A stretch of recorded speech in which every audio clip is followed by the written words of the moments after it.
நீங்கள் பார்த்து கொண்டிருப்பது தினசக்தி டிவி.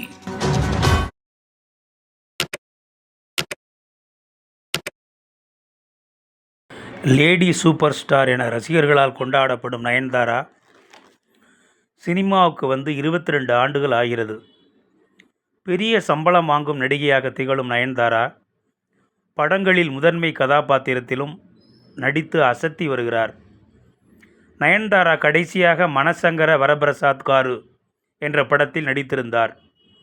அந்த படத்தில் அவரது சம்பளம் 10 கோடி ரூபாய் என்று பேசப்பட்டது. தென்னிந்திய சினிமாவில் இது நடிகைக்கான பெரிய சம்பளமாகவும் பேசப்படுகிறது. இதற்கிடையில் வம்சி பைடிப்பள்ளி இந்தியில் இயக்கும் புதிய படத்தில் சல்மான்கான் ஜோடியாக நயன்தாரா நடிக்க ஒப்பந்தமாகியிருக்கிறார்.